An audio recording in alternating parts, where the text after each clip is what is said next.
O reto de hoje é muito importante porque nós vamos falar sobre a crise hídrica no Brasil. A crise hídrica no Brasil, ela tem desdobramentos assim catastróficos, justamente por causa da nossa matriz energética, é baseada praticamente na questão hídrica, ou seja, nós não temos grandes usinas nucleares, nós não temos grandes usinas termoelétricas, basicamente nossa matriz energética é hídrica. Nós vamos conversar sobre isso, vamos ver um VT e depois a gente aprofunda no tema.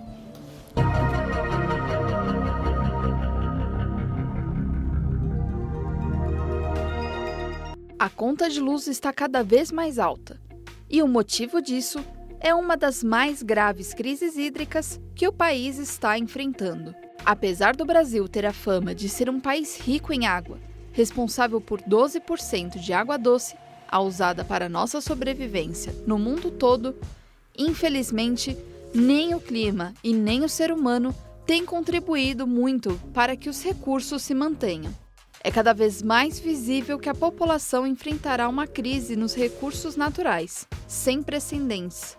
E isto se deve aos fatores como o grande número de queimadas, que em 3 décadas já atingiram cerca de 20% do território nacional. Temos também o desmatamento desenfreado e também a poluição nas grandes cidades. Mas como estes problemas relacionados à natureza têm a ver com nossas contas? Para entender melhor o que está acontecendo no Brasil, acompanhe o Papo Reto. Eu acho importante, qualquer um de vocês precisa acompanhar agora. Olha, isso afeta todos nós. É a conta de luz que nós pagamos, é a conta, de repente, é a comida que nós comemos, tudo vai encarecendo e tudo vai mudando justamente de preço por causa disso. Eu converso agora com o Dr. Alberto Faro, ele é sócio da Machado Maier, um grupo de advocacia focado na energia.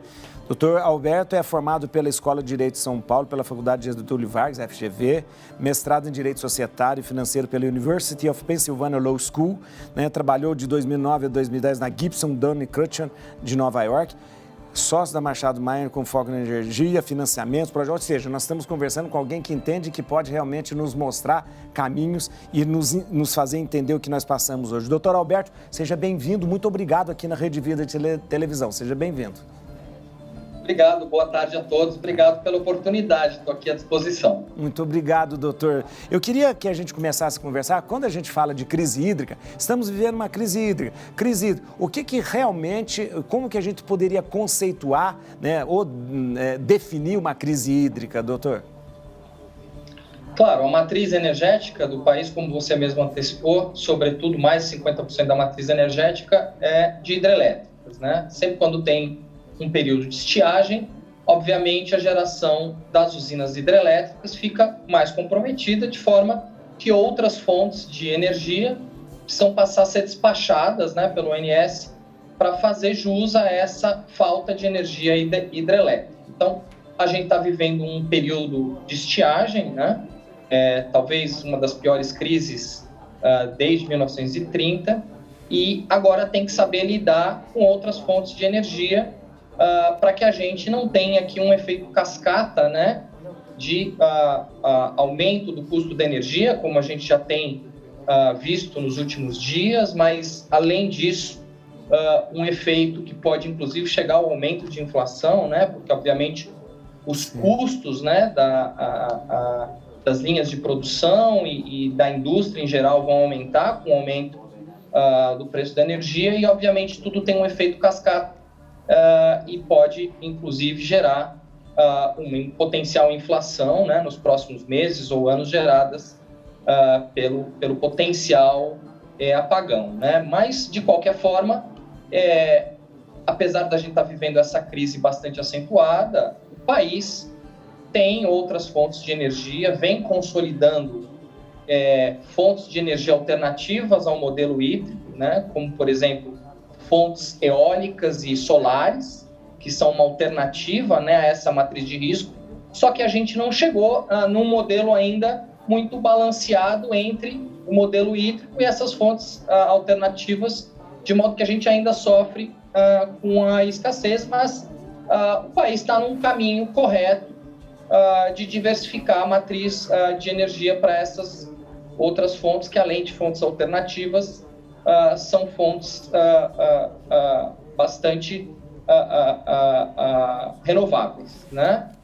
Por exemplo, fontes de geração de energia eólica, fontes de geração de energia solar, além, obviamente, da energia térmica, são, nesse momento, um mitigador desse risco de falta de energia, mas como a gente ainda não tem um volume muito grande dessas usinas, obviamente, vamos ter que avaliar com mais cuidado os impactos da escassez. Doutor, nós estamos vivendo uma crise sobre outra crise, né? Porque nós estamos vivendo uma pandemia, que é uma crise global. Além dessa crise global, nós temos a iminência de uma crise, aliás, já está uma crise, mas de uma crise mais grave. Ou seja, para a economia, isso é impacto praticamente duplo aqui no Brasil, né? Já existe uma grande preocupação, né? Sobretudo para o setor do agronegócio, sobretudo para o setor industrial, desse efeito cascata, né? Ou seja, estamos nos recuperando, né, dos efeitos da pandemia e já teremos que enfrentar brevemente os efeitos em cascata que essa situação potencialmente pode gerar. Obviamente, o mercado tem procurado fazer seu papel, né? Grandes consumidores de energia, grandes consumidores industriais, por exemplo, têm trabalhado num modelo de eficiência energética, né? Tem procurado consumir energia nesse momento de uma forma um pouco mais, digamos, correta, né?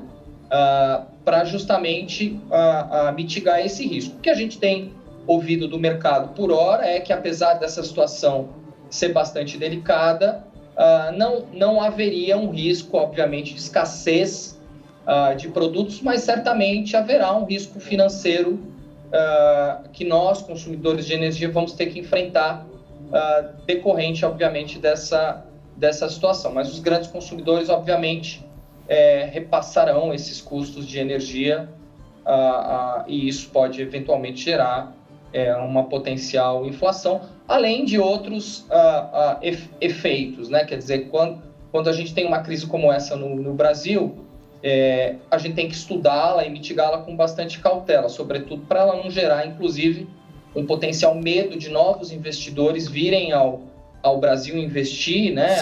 Abrirem fábricas, porque esse risco Brasil, né? Sobretudo traduzido aí pela potencial falta de energia, também conta na hora desse fluxo de receitas, desse fluxo de investidores vir ao Brasil.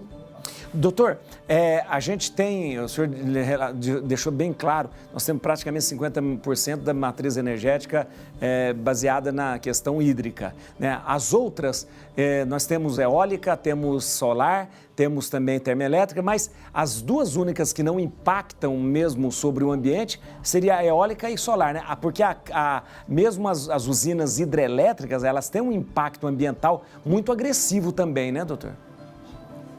Claro, sem dúvida, apesar de usinas hidrelétricas, né, serem uma fonte renovável de energia, obviamente existe algum impacto ambiental que é estudado em cada projeto, e esses projetos fazem um estudo de risco ambiental, os projetos hidrelétricos, portanto, algum risco ambiental para esses projetos existe, e é por isso que o país está no caminho certo para migrar e diversificar e consolidar essas outras fontes de energia renováveis, alternativas e mais amigáveis em termos de meio ambiente. Você está correto, né? Em termos ambientais, a geração solar e a geração eólica, por exemplo, são bastante mais amigáveis, ainda que a energia hidrelétrica também tenha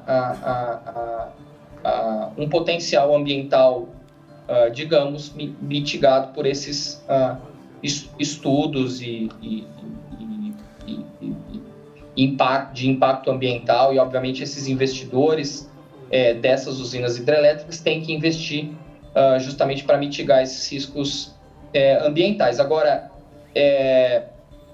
o meio ambiente, obviamente, tem um impacto nessa questão, O uso, né, da energia por todos nós, né, o uso desenfreado também tem um impacto nessa situação que a gente vive hoje em dia.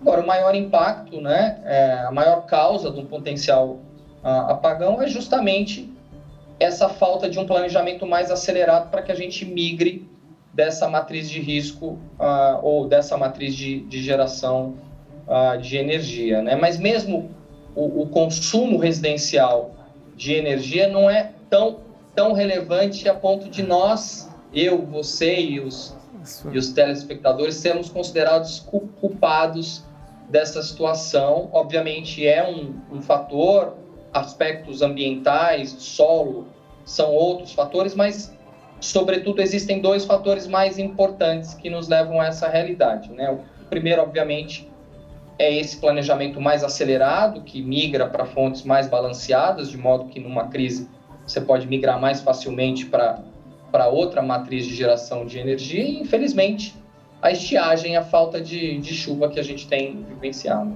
Doutor, eu só vou parar um pouquinho para conversar com a Simone e volto, mas eu tenho uma pergunta sobre essa questão do aumento da conta. Eu acho que o senhor tocou num assunto interessante, eu vou perguntar daqui a pouco. Conversando sobre a crise hídrica no Brasil, e eu estou conversando com o doutor Alberto Faro, né, que está deixando a gente por dentro de tudo que está acontecendo, né, e eu estou gostando de conversar, porque o doutor Alberto Faro, diferente, de repente, de alguns profetas do apocalipse que tem aí, está nos deixando com esperança. Isso é muito bom, né? Nós não estamos assim na derrocada, não. Doutor, mas eu queria perguntar para o senhor uma coisa. Essa questão da conta de luz, eu vou perguntar para o senhor, que é uma coisa que nos afeta a todos. O senhor falou antes, assim, que o grande vilão e o grande culpado também não é o povo que acende a luz, que faz isso e tal, que toma banho. Mas eu digo, senhor, sempre que tem uma crise hídrica, sempre que tem um momento que precisa economizar, a conta vem e aumenta para nós. Ou seja, nós tivemos um aumento enorme da conta de luz. Ou seja, este aumento é o quê? É para eu não gastar ou as companhias, as distribuidoras estão simplesmente repassando para nós aqui o custo que elas têm com todo este problema da crise hídrica? Porque se for isso, não é muito justo, né, doutor? Olha, é um repasse, né? A primeira medida para cenários semelhantes a esse que a gente está vivendo é despachar usinas térmicas, né? Termoelétricas. Tem um custo de geração de energia bastante maior do que um custo de geração de energia associada, por exemplo, a energias hidrelétricas e outras fontes de energia, pelo simples fato de que o insumo para geração de energia dessas usinas térmicas não é um insumo natural, né? Sim. Como sol, vento, como água. Então, o que existe, né, imediatamente é um cenário de crise, é o despacho dessas usinas termoelétricas para que elas façam frente a esse cenário de escassez e imputem no sistema energia gerada por essas termoelétricas que têm esse custo maior do que o custo que a gente está acostumados por essas fontes de energia. E é daí que vem o aumento de conta, um repasse, obviamente, dessa fonte mais emergencial e bastante mais caro. Obviamente, na medida em que a gente migre, né, para uma matriz um pouco mais equilibrada dentre essas fontes alternativas e naturais de energia, esse impacto na conta vai sendo diminuído, mas ao mesmo tempo que a gente tende também a economizar energia, porque ela vai estar mais cara, é menos uma ameaça para nós consumidores e mais um repasse mesmo dessa geração termoelétrica. Doutor, o senhor usou várias vezes as matrizes equilibradas. Dá a impressão que nós temos... Dá a impressão não, nós sabíamos, né? Dá a impressão que nós temos um desequilíbrio nas nossas matrizes, né? O senhor, mais ou menos, nós temos como saber, o senhor falou 50% matriz hídrica, nós temos mais ou menos essa porcentagem das outras, eólica, solar, termoelétrica. Como é que esse cenário energético do Brasil? Olha, quando eu falei que no começo do nosso bate-papo que o Brasil estava no caminho certo, é porque houve um avanço nas 2 últimas décadas dos projetos de geração de energia eólica, sobretudo locais, né? de modo que hoje a gente já tem uma matriz eólica bastante mais relevante do que 20 anos atrás, mas só para você ter uma ideia, ainda que a gente tenha tido vários projetos, várias melhorias legais que possibilitaram o aumento desses projetos, o setor eólico hoje tem cerca de 10%, de geração. Obviamente esse número cresceu muito, vem crescendo, então a expectativa é que ele aumente razoavelmente nos próximos anos. Energia solar ainda um pouco mais incipiente, certamente marcos regulatórios novos, projetos cada vez mais visíveis. Então, a energia solar ela tem aumentado, mas ainda não tem, obviamente, o patamar da energia eólica, mas a gente espera que o mercado de energia solar cresça muito nos próximos anos, de forma também a ter uma fatia relevante. Hoje eu diria que a gente tem cerca de quase 60% da nossa matriz atrelada à energia hidrelétrica, né? E além dessas fontes alternativas, a energia termoelétrica, né? Então, somada a essa matriz, a gente vê que por hora, de fato, há um desequilíbrio, mas por outro lado, a boa notícia é que o Brasil tem um ambiente propício ao desenvolvimento dessas outras fontes que já contam com boas iniciativas legais, regulatórias para o desenvolvimento desses projetos, tal como a gente vem vivenciando particularmente para os projetos eólicos que têm cada vez mais se espalhado pelo país. Doutor, a última pergunta que eu faço para o senhor, eu sei que a gente está explorando demais o senhor, mas é a última pergunta. Eu sei que o senhor não é vidente, mas eu preciso perguntar. Há um risco real de apagão, doutor? Olha, esse é um exercício de um pouco de futurologia, né? Mas baseado aqui em fatos concretos, o ONS, que é o responsável por nos dar esse mapeamento, por gerenciar essa crise, recentemente se manifestou para dizer que tem elementos técnicos para acreditar que não haverá um apagão nesse ano. Obviamente que esse exercício, né, essa manifestação do ONS, ela também depende de alguns aspectos, né, como, por exemplo, a falta de escassez, né, ou seja, o início de um período de chuvas, agora a partir de setembro e outubro, historicamente um período de chuvas no Brasil. Portanto, assumindo que essas premissas estejam corretas e verdadeiras, há uma manifestação bastante formal e confiável no sentido de que não deveria haver um apagão tão iminente assim, mas, obviamente, essa equação ainda depende um pouco de sorte. Doutor, queria agradecer o senhor, muito obrigado. Eu conversei com o doutor Alberto Faro, né, sócio da Machado Maier, que é um grupo de advocacia focado na energia. Eu quero deixar aqui os contatos, doutor. Atenção para o site www.machadomaier.com.br www.machadomaier.com.br e o contato direto com o doutor Alberto Faro é afaro, A de Alberto, afaro@machadomaier.com.br. Ou você pode ligar agora, falar com ele, 0 operadora 11 3150 7155. 0 operadora 11 3150 7155. Doutor Alberto Faro, muito obrigado pelo seu tempo, pela sua disponibilidade de conversar conosco nessa tarde aqui na Rede Vida. Obrigado, doutor. Obrigado, um abraço. Um abraço, olha que beleza, muito bom, viu, gente? Muito bom.